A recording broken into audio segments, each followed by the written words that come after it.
Für alle, die ihr Portfolio nicht selber verwalten wollen, bieten Banken zwei ganz unterschiedliche Produkte an. Anlageberatung und Vermögensverwaltung. Eins ist gut für die Bank, eins ist gut für dich. Aber um was geht's? Über das reden wir im heutigen Coffee Break. Mein Name ist Felix Niederer, ich bin CEO und Gründer von TrueWealth. Wenn es ums Investieren geht, bieten Banken drei ganz unterschiedliche Produktkategorien an. Tradingkonto, Anlageberatung und Vermögensverwaltung. Das erste, Tradingkonto, ist einfach erklärt. Da entscheidest du selber alles. Du wählst das Anlageinstrument, also welche Aktien, Obligationen oder Anlagefonds. Du gibst der Bank die Instruktion, wenn sie was für dich, wie und an welcher Börse handeln soll. Die Bank führt nur aus. Banken nennen das im Jargon Execution Only oder Brokerage-Konto. Und du zahlst der Bank auf deine Transaktionen Courtage und eine Depotgebühr auf die Wertschriften in deinem Depot. Beim Handel in Fremdwährungen verdient die Bank auch über einen Aufschlag auf dem Interbankenwechselkurs.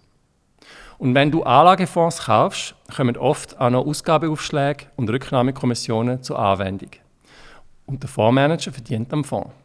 Eine subtile Art und Weise, wie Trading-Apps Geld verdienen können, ist mit dem Verkauf von Orderflows. Aber das ist ein Thema für einen eigenen Coffee Break. Vermögensverwaltung in Eigenregie eignet sich für dich, wenn du weißt, was du machst und du viel Zeit dafür hast. Vielleicht gehörst du aber zu denen, die ihr Vermögen nicht selber verwalten wollen. Dann bietet die Banken die Wahl zwischen Anlageberatung und Vermögensverwaltung. Und es ist wichtig, den Unterschied zu verstehen. Anlageberatung ist nicht das, was man sich vielleicht unter dem Begriff gerne vorstellen würde. In der Anlageberatung macht die Bank Vorschläge für Transaktionen. Beispielsweise zum Kauf von einer bestimmten Aktie, von einem Fonds oder von einem strukturierten Produkt. Oder du machst einen Vorschlag und die Bank sagt dir, was sie davon haltet. Du trägst aber für jede Entscheidung, für jeden Kauf und für jeden Verkauf die Verantwortung selber. Die Bank muss zwar prüfen, ob sich das Instrument grundsätzlich für dich eignet und dich über alle möglichen Risiken aufklären. Sie hat aber keine treuhänderische Pflicht, für dich das Beste zu machen, weil du entscheidest ja.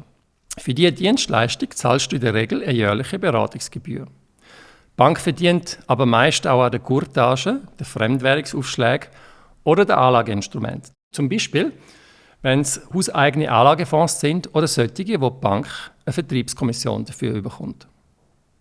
Je nachdem läuft das auf das raus, dass du die Bank dafür zahlst, dass sie die Produkte verkauft, die für die Bank lukrativ sind, aber nicht unbedingt für dich. Die Bank hat auch das Interesse, dass sie für dich möglichst viele Transaktionen durchführen kann. Für wer ist das gemacht?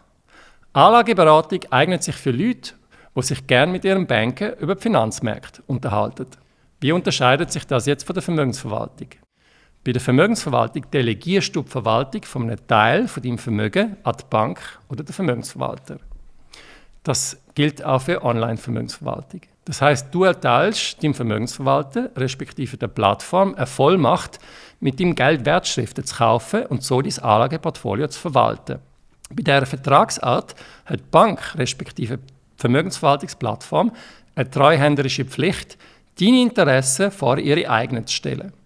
Das heisst nicht, dass der Vermögensverwalter oder die Plattform nicht auf dich eingehen oder deine Interessen und Präferenzen berücksichtigen darf.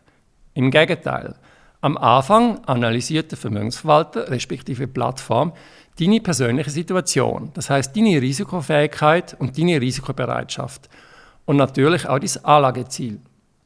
Und aufgrund von dieser Einschätzung, in der Regel mit einem Fragebogen, entsteht dann dein persönliches Risikoprofil. Dann wird für dich eine Anlagestrategie erstellt.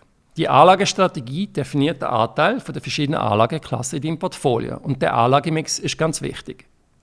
Ein guter Vermögensverwalter wird in diesem Schritt auch auf deine Präferenzen eingehen.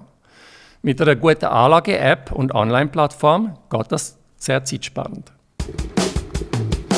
Vermögensverwaltung hat für dich den Vorteil, dass du dich nicht um die Details von deinen Anlagen kümmern musst und dass es für dich sehr zeitsparend ist.